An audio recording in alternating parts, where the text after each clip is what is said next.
السلام عليكم ورحمة الله. أشهد أن لا إله إلا الله وحده لا شريك له وأشهد أن محمدا عبده ورسوله. أما بعد فأعوذ بالله من الشيطان الرجيم. بسم الله الرحمن الرحيم.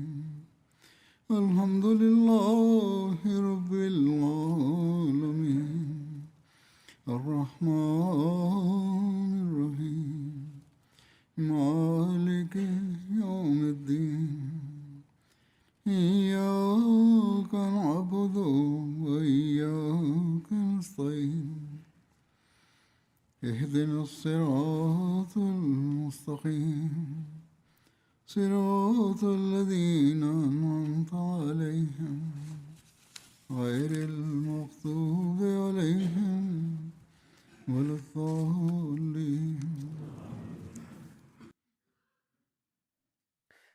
في الخطبة الماضية تكلمت عن أسوة النبي صلى الله عليه وسلم الحسنة انطلاقا من أرفع معايير صدقه صلى الله عليه وسلم وتعليمه المؤمنين وهدايته. واليوم أيضا سأحدثكم عن الموضوع نفسه، فكم كان النبي صلى الله عليه وسلم يريد أن يرفعنا إلى معايير الصدق الرفيعة.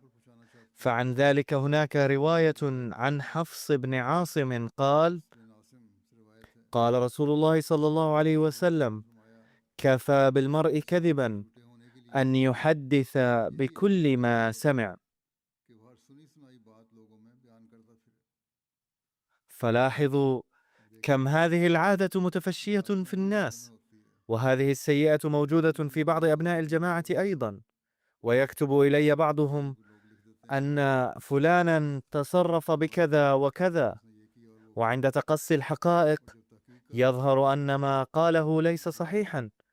وعندما يقال له: من قال لك ذلك؟ إذ لا يصح ما قلت، يقول: قد سمعت ذلك من أحدهم. فهؤلاء يثيرون ضجة في العالم لمجرد أن سمعوا أمرا من شخص ما. فليفكر هؤلاء أن النبي صلى الله عليه وسلم قد وصفهم كاذبين. ثم هناك رواية عن السيدة عائشة رضي الله عنها تقول: ما كان خلق أبغض إلى صحابة رسول الله صلى الله عليه وسلم من الكذب. إذا كذب شخص أمام النبي صلى الله عليه وسلم بقي ذلك القول عالقا في قلبه صلى الله عليه وسلم، فكان إذا علم صلى الله عليه وسلم أنه كذب تألم منه كثيرا، وكان يشعر به ويخفيه في قلبه حتى يعرف أنه قد تاب وأصلح، وبدأ يجتنب الكذب اجتنابا تاما. وفي رواية عن أسماء أن امرأة قالت: يا رسول الله صلى الله عليه وسلم، إن لي ضرة، أي لزوجي زوجة ثانية، فهل علي جناح إن تشبعت من زوجي غير الذي يعطيني؟ أي أن أقول لها إن زوجي يعطيني كثيرا فقد أعطاني كذا وكذا مع أنه لم يعطنيه، وإنما أريد أن أزعجها وأضايقها فقط. فقال رسول الله صلى الله عليه وسلم: المتشبع بما لم يعطى كلابس ثوبي زور. فلما كانت قالت ذلك لتجرح مشاعر ضرتها وتزعجها، قال صلى الله عليه وسلم: إنه باطل.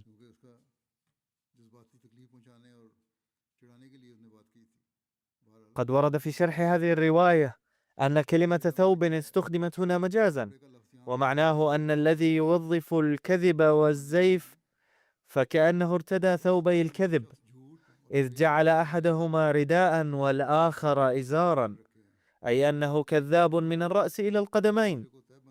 فقد نصح صلى الله عليه وسلم أتباعه باجتناب الكذب بكل دقة. وفي رواية عن عبد الله بن عمرو أن النبي صلى الله عليه وسلم قال: 4 من كن فيه كان منافقا خالصا، ومن كانت فيه خصلة منهن كانت فيه خصلة من النفاق حتى يدعها. إذا اؤتمن خان، وإذا حدث كذب، وإذا عاهد غدر، وإذا خاصم فجر. فكل هذه الخصال تؤدي بطريق أو آخر، بشكل مباشر أو غير مباشر، إلى الكذب أو تفصح عن الكذب.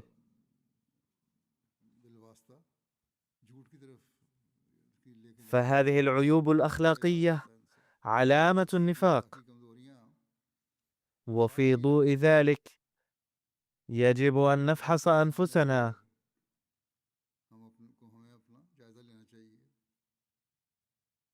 لأي مدى نتلطخ بها، فهي تؤدي إلى النفاق. ومعلوم أن الإنسان لا يرضى بحال من الأحوال أن يسمى منافقا. ثم إنه صلى الله عليه وسلم قد حذر كثيرا من نشر الأمور الخاطئة. ففي رواية عن سمرة بن جندب قال: كان رسول الله صلى الله عليه وسلم مما يقول لأصحابه: هل رأى أحد منكم رؤيا؟ قال: فيقص عليه من شاء الله أن يقص، أي كان يقص عليه من رأى أي رؤيا. وإنه قال لنا ذات غداة عن نفسه: إنه أتاني الليلة آتيان، وإنهما ابتعثاني وقالا لي: انطلق انطلق.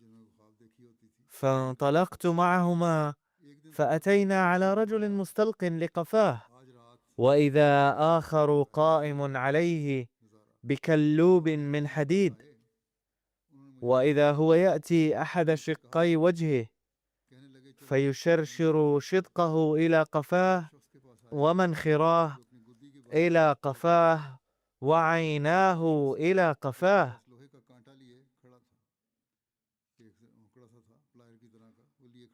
ثم يتحول إلى الجانب الآخر، أي فعل ذلك أولا في الجانب الأيمن ثم في الأيسر، فيفعل به مثل ما فعل بالجانب الأول، فما يفرغ من ذلك الجانب حتى يصح الأول كما كان، ثم يعود فيفعل به مثل ما فعل به المرة الأولى. قلت: سبحان الله، ما هذان؟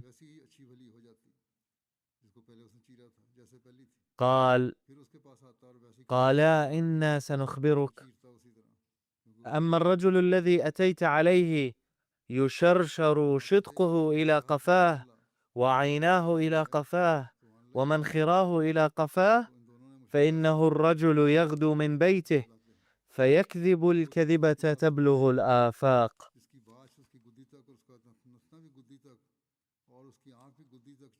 أي أنه ناشر الشائعات والأقاويل عن الناس.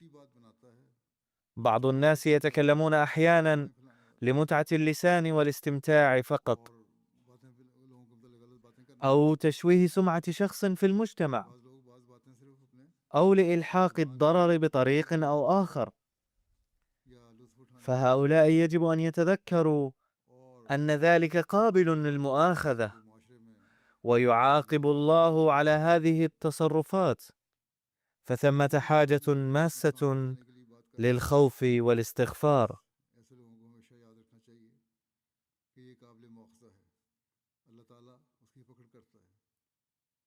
هناك رواية عن عبد الله بن الحارث رفعه إلى حكيم بن حزام رضي الله عنه قال: قال رسول الله صلى الله عليه وسلم: البيعان بالخيار ما لم يتفرقا، أي لكل من البائع والمشتري خيار في فسخ البيعة ما لم يتفرقا،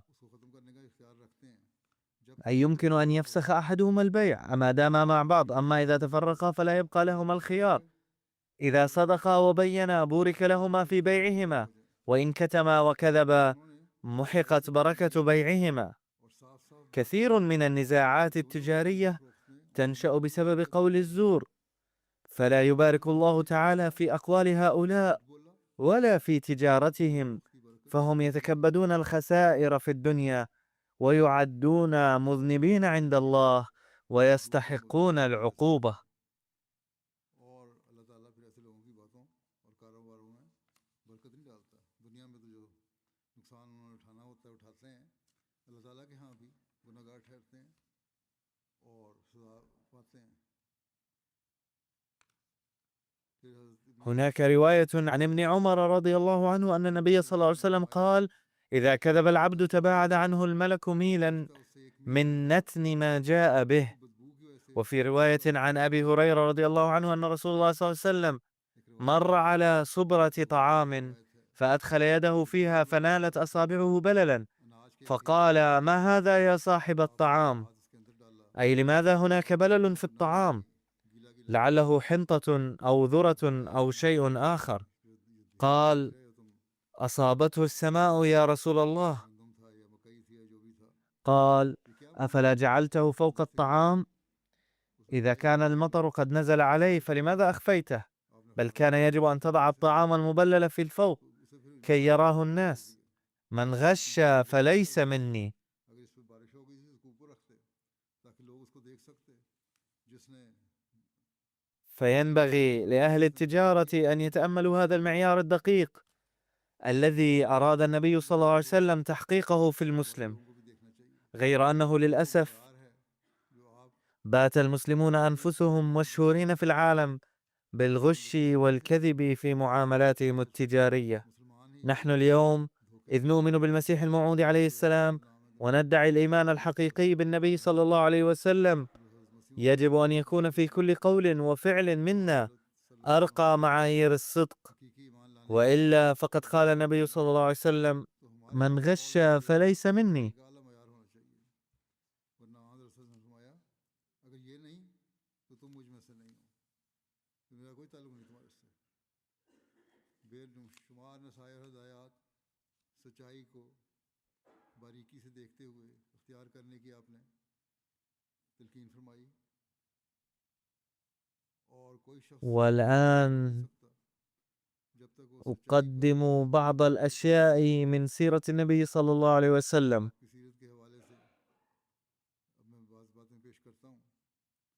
आप सल्लल्लाहु अलैहि वसल्लम हमेशा सच बोलने और ईमानत व दयानत में सबसे नुमायां होने اشتهر النبي صلى الله عليه وسلم بين الناस بالصادق الأمين، सनफ ने लिखा है कि मोहम्मद सल्लल्लाहु अलैहि वसल्लम لأنه كان دائما متميزا في الصدق والأمانة.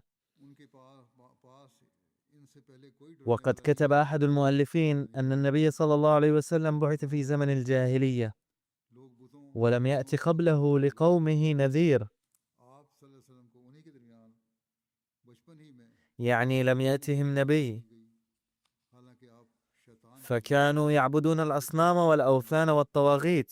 आप सल्लल्लाहु अलैहि वसल्लम وقد منح صلى الله عليه وسلم في طفولته الفهم والحكمة किसी त्यौहार وهو بين أهل الشرك، فلم يركن قط إلى صنم झूठ नहीं सुना, ولم يشارك في أعيادهم वसल्लम को ولم يسمع منه كذب قط. ज्यादा सच बोलने वाला, كان الناس يرونه صدوقا أمينا حليما رحيما، بل جاء في رواية أن الناس كانوا يتحاكمون إليه قبل الإسلام في الجاهلية. जमाना जहलियत में भी रसूलुल्लाह सल्लल्लाहु अलैहि वसल्लम से फैसले करवाए जाते थे।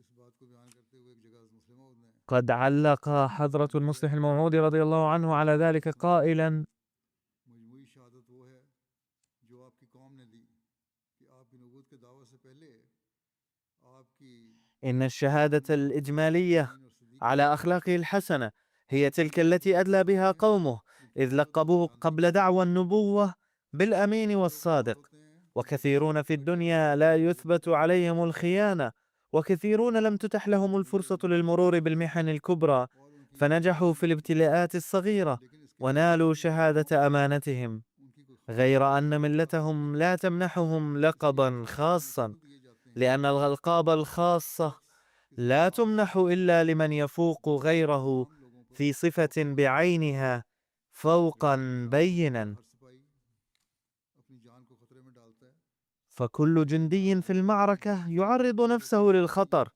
لكن الحكومة الإنجليزية لا تعطي كل جندي وسام صليب فيكتوريا، كما لا تعطي الحكومة الألمانية كل جندي وسام الصليب الحديدي. وفرنسا تزخر بالملايين ممن يشتغلون بالعلم، لكن ليس كل أحد يمنح وسام جوقة الشرف.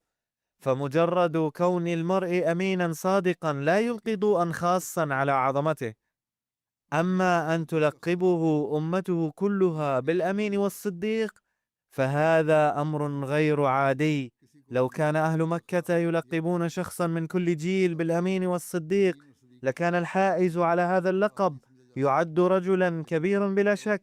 ولكن تاريخ العرب يخبرنا أن العرب لم يمنحوا هذا اللقب لأحد في كل جيل، بل ليس في تاريخهم الممتد مئات السنين إلا مثال واحد فريد، هو محمد رسول الله صلى الله عليه وسلم، الذي لقبه العرب بالأمين والصديق. فمنح الأمة هذا اللقب لشخص واحد في مئات السنين يدل على أن أمانته وصدقه كانا في أعلى الدرجات، بحيث لا يعرف العرب لهما مثيلا في غيره. والعرب مشهورون بثاقب نظرهم ودقة ملاحظتهم، فما قرروا أنه نادر فهو جدير بأن يعد نادرا في العالم.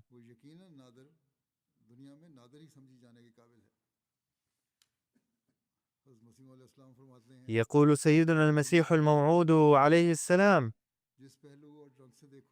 لقد تدهورت حالة الدنيا اليوم كثيرا، حيثما تنظرون تجدون شهودا كاذبين. إن رفع القضايا الزائفة أصبح أمرا عاديا، وتزور الوثائق، لا يتورعون عن تلفيق الوثائق. كلما قالوا عن أمر شيئا تحاشوا صدق المقال. إذا رأوا منفعة في شيء تركوا الصدق ولجأوا إلى الكذب.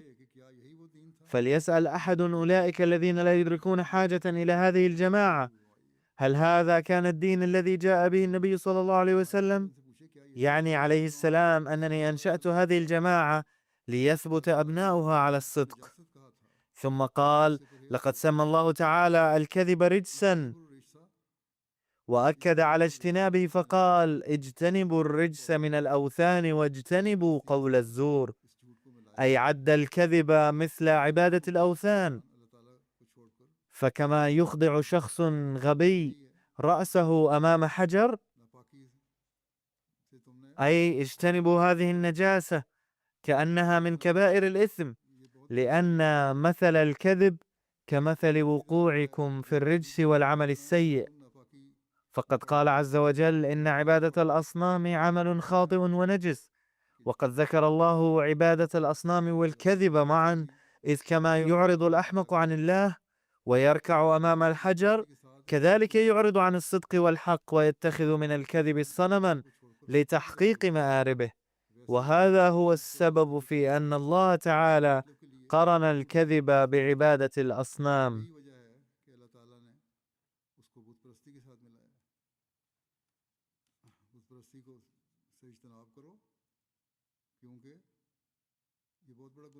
اجتنبوا عبادة الأصنام فإنها إثم كبير، وقول الزور يعادلها في الخطورة. وقد ضرب الله هنا مثلا بأنه كما يريد عابد الصنم النجاة من صنمه، كذلك الكاذب يصنع لنفسه صنما ويظن أنه سينجو بواسطته. وما هذا الفساد الذي وقع؟ فإن قيل لهم: لماذا تعبدون الأصنام؟ فاتركوا النجاسة. قالوا: كيف نتركها ولا غنى لنا عنها؟ وإن قيل لهم: اتركوا هذه القذارة والنجاسة المتمثلة في الصنم، قالوا: كيف نتركه إذ لا تقوم لنا قائمة بدونه، فنحن مضطرون لقول الزور لتحقيق مآربنا. فيقول سيدنا المصلح الموعود رضي الله عنه: أي شقاوة أكبر من أن يجعل المرء الكذب ركيزة حياته. لكنني أؤكد لكم أن الصدق هو المنتصر في نهاية المطاف، وله الفتح وفيه الخير.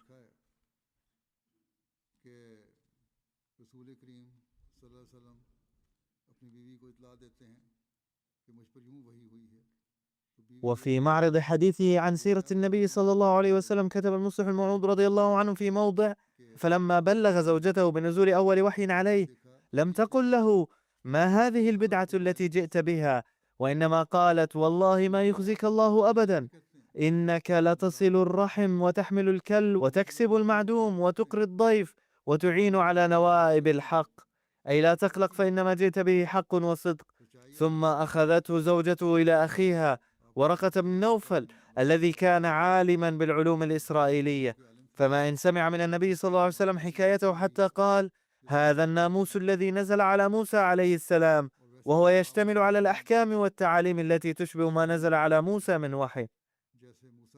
ثم قال المصلح الموعود رضي الله عنه مبينا الشهادات: وقد ذكرت هذا الموضوع باختصار من قبل أيضا في إحدى الخطب السابقة، فقد أورد رضي الله عنه شهادة ورقة بن نوفل آنفا، ثم قال بعدها: وكان في بيت النبي صلى الله عليه وسلم ابن عمه الذي كان فتى يافعا يمكن أن يكون وسيلة ناجعة للتبليغ في الشباب، فلما رأى هذا الفتى أخاه وزوجته أي محمدا صلى الله عليه وسلم وخديجة رضي الله عنها يتحدثان بجدية عن هذا الحدث الهام، تقدم إليه بوقار وقال: إني أؤمن بأنك صادق، وأن الله هو الذي كلمك بهذا الكلام وبعثك لإصلاح العالم. ثم أورد رضي الله عنه شهادة عبد سبق أن اعتقه النبي صلى الله عليه وسلم وقد سحرته أخلاقه صلى الله عليه وسلم، فآثر البقاء عنده صلى الله عليه وسلم بدلا من والديه، فلما سمع حديثا خافتا جاريا هنالك ورأى أمرات الهم والقلق تعلو وجه سيده صلى الله عليه وسلم، تقدم إليه وأمسك بأهدابه وقال: يا سيدي، لن يحدث إلا كما رأيت، وما قلته حق وما رأيته حق، ولن يخزي الله إنسانا مثلك، ما دمت صدقا متجسدا من قمة رأسك إلى أخمصي قدميك، فكيف يمكن أن يخزيك الله؟ بل قد آن الأوان أن يتم إصلاح العالم على يديك، فاسلح لي أن ألازمكم وأخدمكم. وكان للنبي صلى الله عليه وسلم صديق حميم وحيد، وقد أدلى هذا الصديق الحميم بشهادته، وكان لؤلؤة ثانية تربت في الصدفة نفسها، فسمع من الناس أن صديقه محمدا قد افترى على الله، ويبدو أنه قد مسه الجنون، فما كان منه إلا أن أسرع إلى بيته صلى الله عليه وسلم وطرق عليه الباب وقال له: أصحيح ما سمعت عنك؟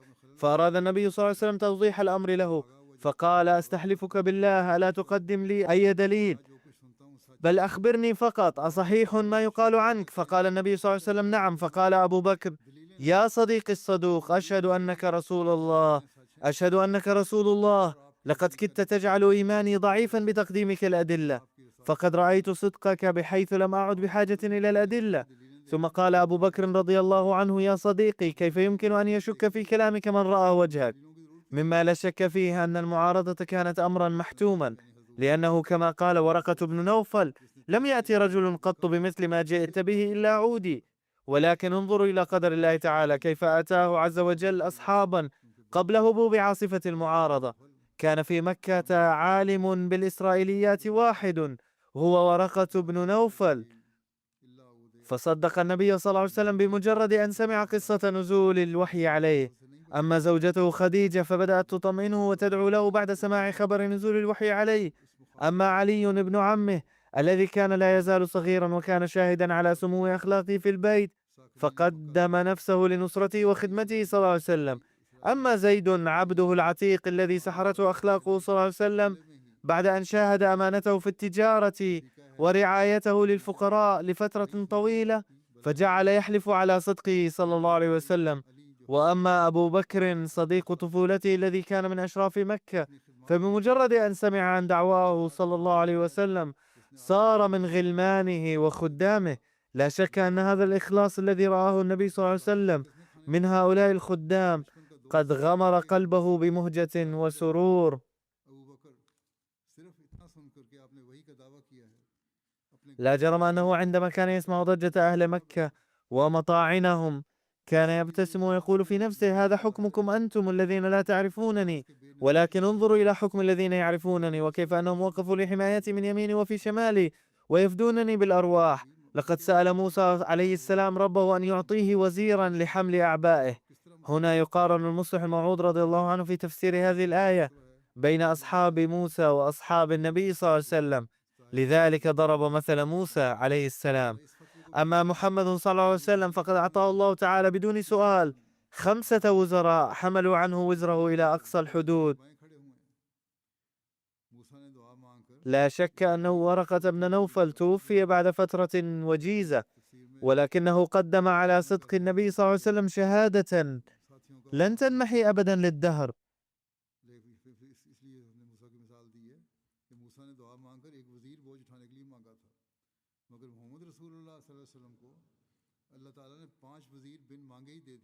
أما خديجة رضي الله عنها فكانت سندا له ل12 سنة، وقامت مع كونها امرأة بما يخضع عيني أشجع الشجعان خجلا.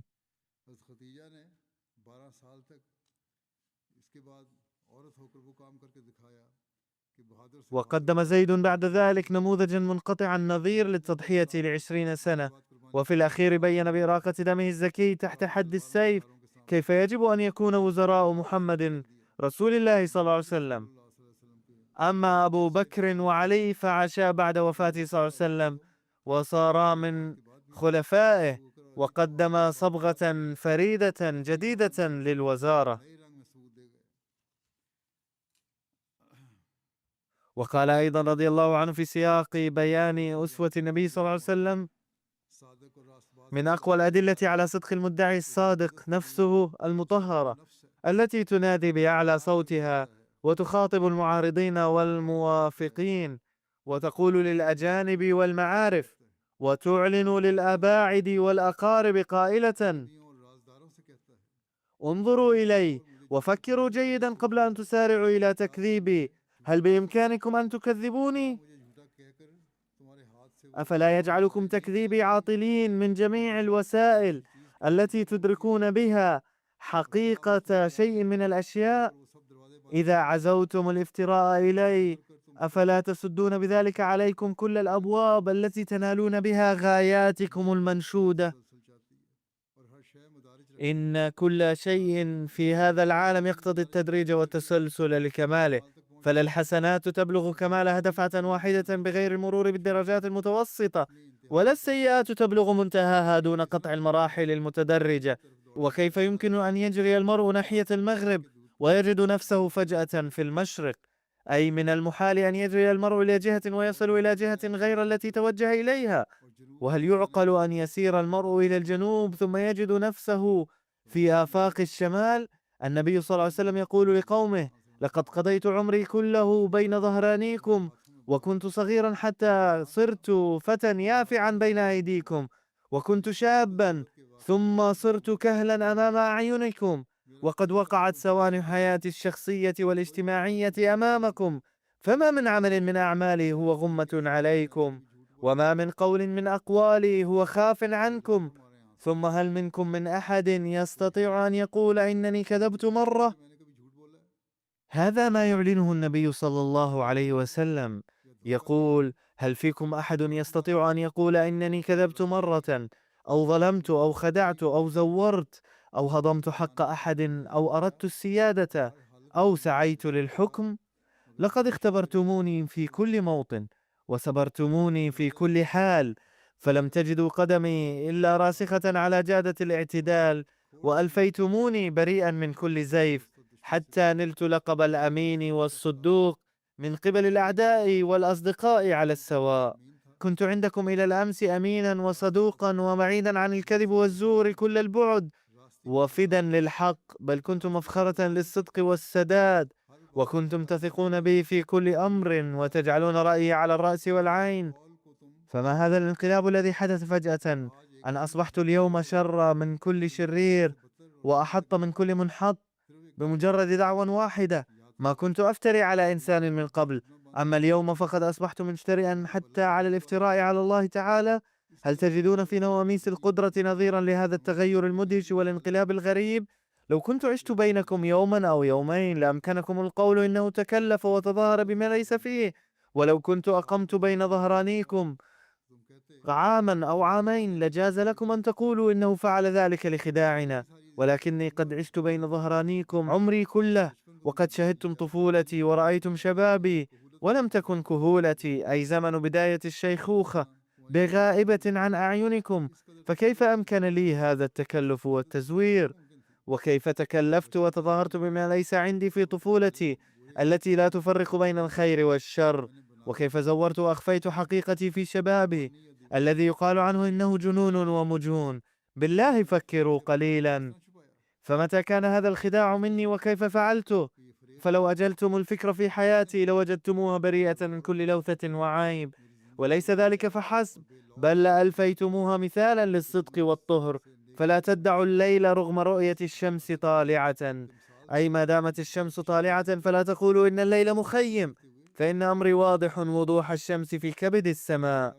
ولا تشكوا الظلمة مع ظهور النور، فأي دليل تحتاجونه بعد دليل نفسي؟ إن نفسي هي أكبر دليل على صدقي، وأي حجة تحتاجونها بعد رؤية سيرتي؟ إن حياتي الماضية كلها أمامكم، ومع ذلك تريدون مني تقديم حجة؟ إن نفسي شاهدة على صدقي، وإن حياتي لتدل على حقيقة نفسي. ولئن رجع كل واحد منكم إلى نفسه لشهد قلبه وعقله على أن هذا الإنسان قائم على الحق والحق قائم به، وأنه مفخرة للحق والحق مفخرة له. إنه ليس بحاجة إلى أدلة أخرى لإثبات صدقه، إنما مثله كالشمس البازغة التي تدل على وجودها بنفسها، أي أن طلوع الشمس دليل على وجودها. هذا هو الدليل القوي الذي غزا قلب أبي بكر رضي الله عنه، وهذا هو الدليل العظيم الذي سيظل يغزو دوما قلوب الذين يحبون الحق.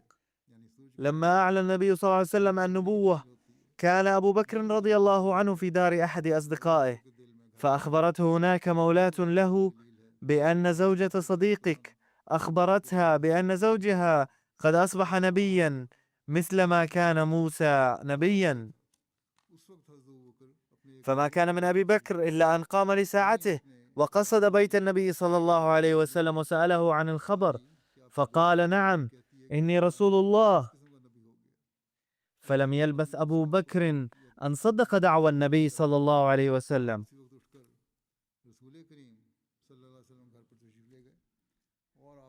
وقد قال رسول الله صلى الله عليه وسلم أيضا بشأن إيمان أبي بكر رضي الله عنه: ما دعوت أحدا إلى الإسلام إلا كانت عنده كبوة ونظر وتردد إلا ما كان من أبي بكر، ما عكم عنه حين ذكرت له.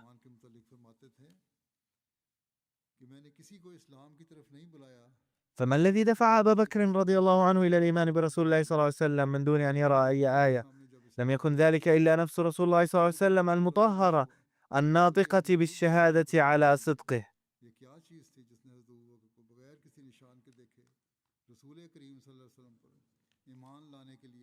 وقد سبق أن ذكرت شهادة السيدة خديجة وعلي وزيد بن حارثة رضي الله عنهم، فكلهم شهدوا على صدقه برؤية نفسه وسيرته صلى الله عليه وسلم. وبالجملة إن الدليل الشخصي الأول على صدق نبي هو نفسه المطهرة التي تشهد بلسان حالها على صدقه، وإن شهادتها تكون من القوة بمكان حتى تغني عن أي معجزة أو آيات أخرى. يقول المسيح الموعود عليه السلام: نجد في كلام الله تعالى أن المتقين هم أولئك الذين يمشون بحلم ومسكنة ولا يتكلمون بكلام ينم عن الزهو والغرور، بل يكون حديثهم كحديث الصغير مع الكبير. علينا أن نعمل في كل حال ما فيه فلاحنا. إن الله تعالى ليس حكرا على أحد، وإنما يريد التقوى خاصة.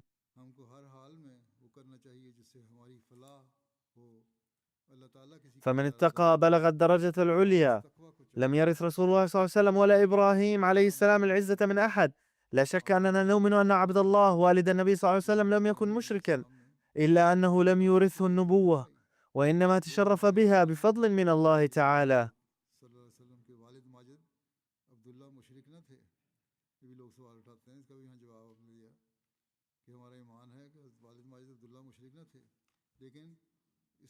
إن أنواع الصدق الذي كان في فطرته هو الذي كان وراء نزول هذا الفضل عليه. وإن الصدق وتقوى إبراهيم عليه السلام أبي الأنبياء هو ما جعله لا يتردد في ذبح ابنه، ثم هو نفسه ألقي في النار. ويقول حضرته: انظروا إلى صدق ووفاء سيدنا ومولانا محمد رسول الله صلى الله عليه وسلم، قد تعرض لأنواع الهجمات الشريرة وكابد صنوف المصائب والآلام، ولكنه لم يكترث لها بتاتا. وبسبب هذا الصدق والوفاء أنزل الله عليه فضله. ومن أجل ذلك قال الله تعالى: إن الله وملائكته يصلون على النبي يا أيها الذين آمنوا صلوا عليه وسلموا تسليما. تتضح من هذه الآية أن أعمال النبي صلى الله عليه وسلم قد بلغت من العظمة بحيث لم يستخدم الله للإشادة بها وتحديد وصفها كلمة معينة.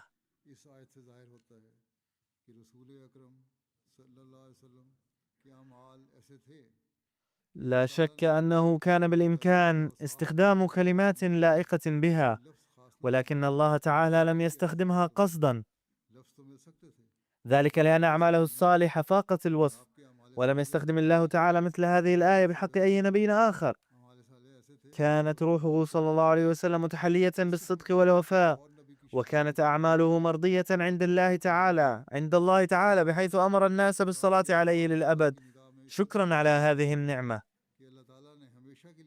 لقد بلغ من الهمة والصدق بحيث لا نجد له نظيرا ولو أجلنا النظر في كل طرف وصوب. انظروا إلى المسيح عليه السلام مثلا لتعرفوا مدى تأثير همته أو روحانية صدقه ووفائه في أتباعه.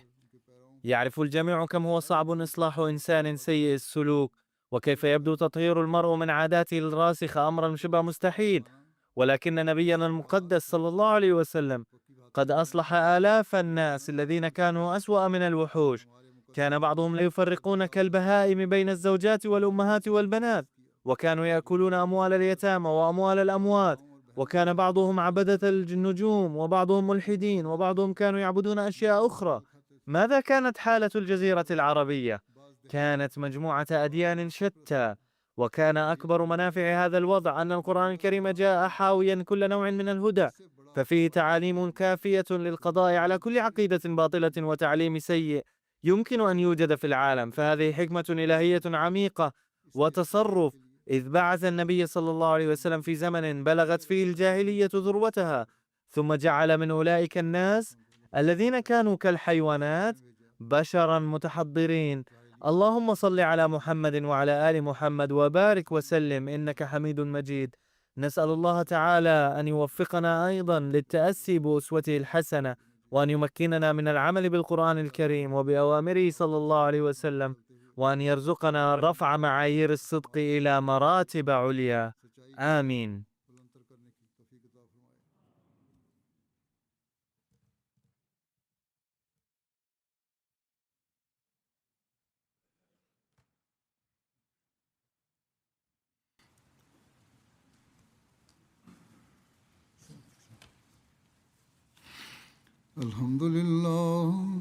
الحمد لله نحمده ونستعينه ونستغفره ونؤمن به ونتوكل عليه ونعوذ بالله من شرور أنفسنا ومن سيئات أعمالنا.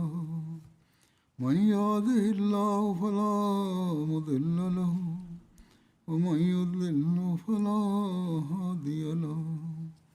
ونشهد أن لا إله إلا الله ونشهد أن محمدا عبده ورسوله. عباد الله رحمكم الله، إن الله يأمر بالعدل والإحسان وإيتاء ذي القربى وينهى عن الفحشاء والمنكر والبغي يعظكم لعلكم تذكرون. اذكروا الله يذكركم وادعوه يستجب لكم ولذكر الله أكبر.